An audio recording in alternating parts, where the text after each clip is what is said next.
अस्सलाम वालेकुम नाज़रीन, मैं हूं आतिफ गोंदल। आप देख रहे हैं global news inside Barcelona Spain से। आज हमने ये प्रोग्राम रखा है। बार्सिलोना का एक बड़ा फॉल सेक्टर है टैक्सी सेक्टर। टैक्सी सेक्टर ने हमेशा पाकिस्तान की मदद की है। हालिया अगर आप देखें तो जो पाकिस्तान में सैलाब आया, तकरीबन 1 लाख से ऊपर यूरो की पाकिस्तान के इन टैक्सी ड्राइवरों ने पाकिस्तान की मदद की है। अगर इनसे पीछे देखा जाए तो जब डैम फंड की बारी हुई तो डैम फंड में इस टैक्सी ड्राइवर ने, इस सेक्टर ने तकरीबन 80,000 के करीब पैसे जो है पाकिस्तान को डोनेट किए थे उस टाइम।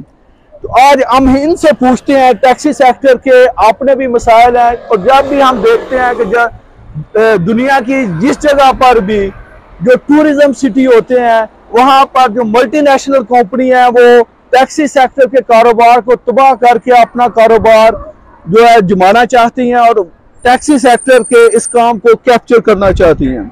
तो आज हमारे साथ कुछ टैक्सी सेक्टर से वाबस्ता दोस्त हैं, इनसे पूछते हैं कि इन लोगों ने पासा दी ग्रासिया में 2017 को एक धरना दिया। उस धरने में वो धरना था काबीफाई के खिलाफ, वो धरना था उबर के खिलाफ। तो इन लोगों ने उसमें तकरीबन ये 7 दिन तक ये लोग बैठे रहे। उसके बाद मुज़ाकरात हुए 2017 से लेकर आज 2023 है, और इनसे पूछते हैं कि 2017 से लेकर अब तक आप लोगों ने क्या गेन किया है, अब तक की जो प्रेजेंट सूरत हाल है क्या है, इस बारे में आप क्या कहेंगे। हमारे साथ जुनेद शाह साहब हैं, अलीते से तल्लक है इनका। अलीते एसोसिएशन है बार्सिलोना में, एक बड़ी फार टैक्सी की एसोसिएशन है।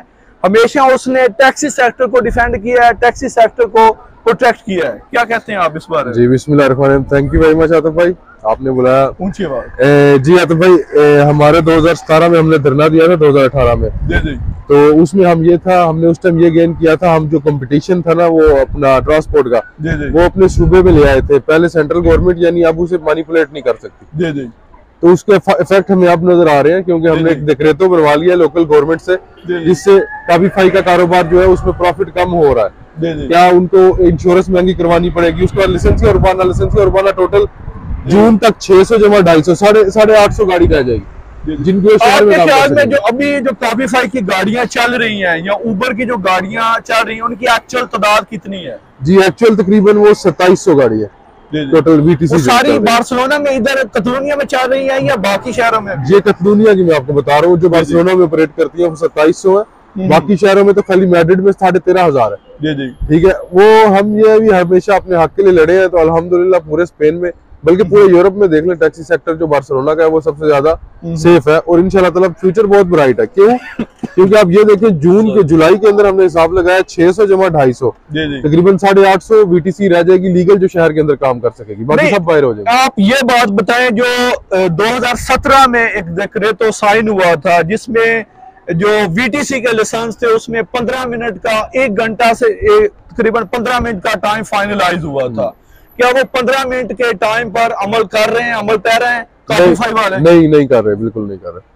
उन्होंने उसी वक्त एक गेम बना ली थी, यानी आप कोई क्लाइंट को वो पहली सर्विस जो अप्लाई करते हैं तो वो आपको एक वो कॉन्ट्रैक्ट साइन करने के लिए भेज देते थे सर्विस के अंदर। उस कॉन्ट्रैक्ट का ये होता था आप 1 साल के लिए उनसे सर्विस अपने वो जो है ना कॉन्ट्रैक्ट कर रहे हैं, तो वो दूसरी दफा आपको 15 मिनट इंतजार नहीं करना पड़ता उस सर्विस के लिए। अच्छा, आप ये बात बताएं कि जो एक सुनने में ये भी बात आई थी कि बहुत सारे लाइसेंस ऐसे हैं जैसे साबादिल है, जैसे तरासा है, जैसे मनरेसा है, कि वो लाइसेंस भी इधर वीटीसी वाले काम कर रहे हैं। क्या अब भी वो काम कर रहे हैं या अब वो अपने शहरों में जा चुके हैं? जैसे कि एक कम्युनिदाद ऑटोनोमा का होता है लाइसेंस, ये लाइसेंस शहर का नहीं होता। अब जो कतलूनिया के लाइसेंस हैं, जैसे बेशक वो फिगेरस का हो, वो बार्सिलोना काम कर सकता है। यहाँ पे कौन काम नहीं कर सकता? सारागोसा का काम नहीं कर सकता, वालेंसिया का काम नहीं, और वो नहीं कर रहे। अच्छा। अगर वो सवारी के बगैर भी घूमते हुए पकड़े जाए तो उन्हें 1000 यूरो जुर्माना होता है। 50% उसका 2000 होता है, 50% उन्होंने पे करके गाड़ी डिपॉजिट से निकालनी होती है। इस हफ्ते काफी लोगों को हुए अपने पाकिस्तानियों ने बाहर के लाइसेंस लिए हुए, ठीक है। और मैं अपने पाकिस्तानी भाइयों से यही कहना चाहूंगा, किसी ऐसे कारोबार की तरफ न जाए जो रेगुलेट ना हो जब तक गवर्नमेंट, क्योंकि आपके पैसे डूबने का ज्यादा। आपने रेगुलेट की बात की तो सुनने में आया था कि अब काबीफाई की 2 छुट्टियां हैं, जिस तरह टैक्सी ड्राइवर की और टैक्सी लाइसेंस की 2 छुट्टियां हर लाइसेंस की, तो क्या उन पर अमल दरामद हो रहा है? जी किसी हद तक हो रहा है, कुछ कंपनियां कर रही हैं, कुछ प्राइवेट जो है वो फिर वो दाल लगा के निकल जाते हैं रात को काम पे, क्योंकि रात को इंस्पेक्शन कम होती है, लेकिन पकड़े जा रहे हैं, साथ साथ जुर्माने नहीं हो रहे हैं। क्या आप मुतमईन है कि जो ग्वार्डिया और बाना वाले हैं वो अब काबीफाई को जो इलीगल काम कर रहे थे, जब छुट्टी वाले दिन काम कर रहे थे, या बाकी जगह से जो लाइसेंस इधर काम कर रहे थे, क्या उनको पूरी तरह कंट्रोल कर रहे हैं? अभी तो बहुत ज्यादा पूरी तरह कंट्रोल नहीं हो सकते, लेकिन ये ग्वार्डिया और बाना बहुत अच्छा काम कर रही है, और मोसुद स्क्वाड्रा जो ट्रांजिट वाले हैं वो भी बहुत अच्छे एयरपोर्ट पे काम कर रहे हैं और हमारे साथ बहुत कोऑपरेट कर रहे हैं वो।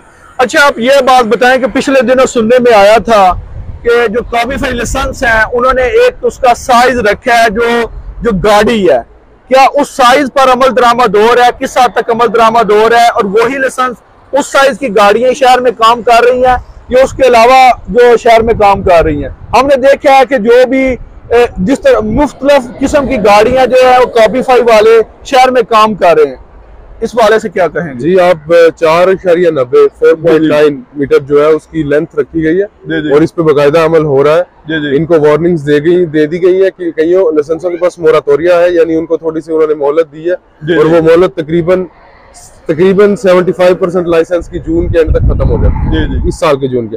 आप देखिएगा गर्मियों के एंड तक आपको खुद ही नजर आ जाएगा।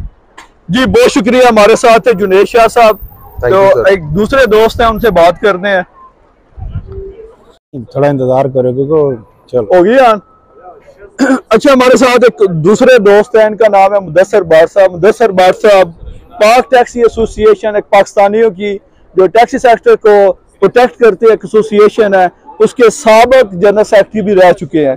इनसे भी बात करते हैं और इनसे पूछते हैं तो जो ओवरऑल आप लोगों ने जो टर्मिनल 1 पे जो पिरातास को कंट्रोल के हवाले से ये क्या कहते हैं कि कितने अब तक एक अंदाजे के मुताबिक ये कंट्रोल कर चुके हैं? अब किस हद तक पिरातास जो इलीगली तौर पर जो टर्मिनल 1 से सवारी उठाते थे, अब किस हद तक वो कंट्रोल कर चुके हैं? इनसे पूछते हैं।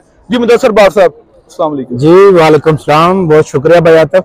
देखें जी, सबसे पहले तो आपको ये बताता चलूं, बार्सिलोना एयरपोर्ट पर जो है ना वो एक अंदाजे के मुताबिक एक दिन में 1000 से लेकर 1500 जो सर्विस है ना वो जो है वो गैर कानूनी तौर पर जो है वो जिन्हें हम स्पेनिश जबान में पिराता कहते हैं वो ये सर्विसें करते थे। लेकिन अब अल्लाह के शुक्र से तकरीबन अपने जो टैक्सी सेक्टर से भाई हैं वो अपनी ड्यूटी टर्मिनल 1 पर दे रहे हैं, तो इस पर तकरीबन 90% जो है इस वक्त वो कंट्रोल पा लिया गया है। लेकिन इसमें जो जरूरत है वो ये है कि यहाँ की जो अथॉरिटीज है, जो यहाँ की पुलिस है, उनको और जो एयरपोर्ट की एसोसिएशन है उसको इसमें मुनासिब किरदार अदा करना चाहिए, ना कि टैक्सी ड्राइवर्स को। अच्छा, आप ये एक चीज ये बताएं कि जो टर्मिनल 1 है जहाँ से लोग निकलते हैं, देखा गया कि वहां पर ज्यादा विजिबल टैक्सी का निशान नहीं है। इस हवाले से आप क्या कहेंगे? क्या आपकी क्वारिया मेट्रोपॉलिटन से इस हवाले से बात होगी या आईना से बात होगी कि जिस तरह एरोबिस के निशान को विजिबल किया गया है, टैक्सी के निशान को भी इसी तरह विजिबल किया जाए, ज्यादा किया जाए? जी बिल्कुल। कल जो है बुधवार को जो है वो आईना के साथ मीटिंग थी, उसमें हमारे जो मेन पॉइंट थे टैक्सी एसोसिएशन की तरफ से वो तकरीबन 7-8 थे और उसमें से 6 जो है वो आईना ने फिल फॉर वो तस्लीम कर लिए। उनमें जो सबसे बड़ा मसला था वो टैक्सी की जो है वो इंडिकेशन का था, तो उसके लिए जो है वो पैनल लगाएंगे और वो शो करेगा कि अगर आपने टैक्सी लेनी है तो आपने इस तरफ जाना है। और टैक्सी लेने के लिए आपको नीचे जाने के लिए 2 सीढ़ियां हैं। एक जो सीढ़ी का रास्ता था उन्होंने बंद किया हुआ था, वो भी जो है वो फिल फॉर खोल दिया जाएगा और पहले से बेहतर तरीके से जो वो इंडिकेट किया जाएगा कि आप टैक्सी। अच्छा, आप ये बताएं कि जिस तरह आप लोग टर्मिनल 1 पे कंट्रोल कर रहे हैं, क्या आइंदा ये सिलसिला जारी रहेगा या ये रुक जाएगा? इस हवाले से क्या कहें? जी बिल्कुल, ये सिलसिला जब तक बार्सिलोना पुलिस या जो एयरपोर्ट की अथॉरिटी है वो मुनासिब इसका हल की तलाश नहीं करते और वो प्रोवाइड करते हैं अपनी सर्विस, उस वक्त तक टैक्सी जो है टैक्सी ड्राइवर उनकी तरफ से यह सिलसिला जारी रहेगा। अच्छा, आप ये बात बताएं कि जो पिकमी है, पिकमी की हमने देखा जो बाकी एप्लीकेशन है उनकी सर्विस बहुत अच्छी होती है, क्या इसको मजीद अपग्रेड नहीं होना चाहिए पिकमी को? और इसमें देखने में ये आया है कि जो एप्लीकेशन है जो आर्य मेट्रोपॉलिटन ने ये एप्लीकेशन बनाई है, देखने में आई है क्लाइंट का नाम भी नहीं आता और उसका टेलीफोन भी नंबर भी नहीं आता। इस हवाले से आपकी कोई बात हुई आर्या से कि इसको अपग्रेड किया जाए?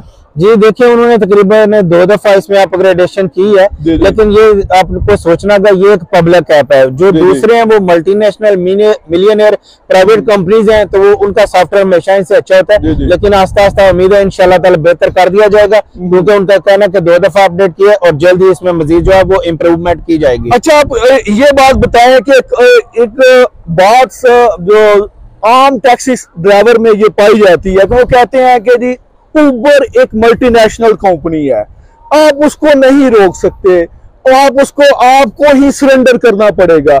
इस बात में किस हद तक सच्चाई है, आप इस हवाले से क्या कहेंगे? देखिए, अगर आप दूसरे मुल्कों की बात करते हैं तो ये बिल्कुल बात सच है कि वहां पर उबर ने जो है सब कंट्रोल हासिल कर लिया, लेकिन अल्लाह ताला का शुक्र है कि जो बार्सिलोना की टैक्सी है ना, इन्होंने इससे अपने टैक्सी सेक्टर को भरपूर डिफेंड किया और उनके खिलाफ अपना जो कदम है हमेशा मजबूत रखा है, जिसकी वजह से उन्हें आज तक बार्सिलोना में किसी किस्म की भी कोई कामयाबी हासिल नहीं हो सकी। और हमारा सेक्टर इंशाल्लाह ताला मुतहिद है और हम उनके खिलाफ जो खड़े हैं, कभी भी उबर को बार्सिलोना में कामयाब नहीं होने दिया जाएगा। अच्छा, आप ये बात बताएं कि उबर के साथ बहुत सारे लोग जो है काम कर रहे हैं, इवन टैक्सी ड्राइवर काम कर रहे हैं, आप उनको क्या मशवरा देंगे कि आने वाले वक्त में जब उबर अपने पंजे यहाँ पर बार्सिलोना में पूरी तरह जमा लेगी तो कितना नुकसान हो सकता है? इस हवाले से देखिए, उन सबको पता होना चाहिए, कोई भी उनमें ऐसा नहीं है कि जिसे पता ना हो, तो ये हमेशा पहले बहुत सी ऑफर्स देते हैं, फिर टैक्सी सेक्टर को बर्बाद कर देते हैं। और जो भी दोस्त भाई इस वक्त उनके साथ काम कर रहे हैं, उनकी तादाद बहुत कम है, हम उनसे यही कहेंगे कि वो उबर के साथ काम करना छोड़ दें और अपने टैक्सी सेक्टर को जो ब्लैक एंड येलो है इसको मजबूत करें, ताकि आपका जो मुस्तकबिल है वो हमेशा जो है रोशन रखे। एक बात ये बताएं कि फ्री नाउ वो भी एक एप्लीकेशन है, कुछ दोस्त कहते हैं कि अगर फ्री नाउ के साथ काम किया जा सकता है तो उबर के साथ काम क्यों नहीं किया जा सकता? इस हवाले से क्या कहते हैं आप? देखिए, हम बार्सिलोना के टैक्सी ड्राइवर हैं, तो फ्री नाउ आज भी जो है वो बार्सिलोना शहर में सिर्फ और सिर्फ टैक्सी के साथ काम करती है, लेकिन ये जो उबर है ना, ये बार्सिलोना में जो नॉर्मल प्राइवेट गाड़ी है उसके साथ भी काम कर रही है और जो VTC यहाँ की है उनके साथ ये रेंटिंग पे भी काम कर रही है। और अपनी डिमांड पूरी करने के लिए उन्होंने काफी जो टैक्सी ड्राइवर दोस्त है उनको मुख्तलिफ ऑफर्स दी है, एक तरीके से उनको वर्गलाया हुआ है ताकि आप उबर के साथ काम करें। लेकिन ये याद रखें, ये टैक्सी के लिए हमेशा नुकसानदेह, कभी भी इसका साथ नहीं देना। जी बहुत शुक्रिया। हमारे साथ थे मुदस्सिर भट्ट साहब और आज हमने बात की है मुदस्सिर भट्ट साहब और जुनेद शाह साहब से। ज़बान आतिफ गोंदर को इजाजत दें, इंशाल्लाह नेक्स्ट किसी प्रोग्राम में फिर हाजिर होंगे। बहुत शुक्रिया, अल्लाह हाफिज।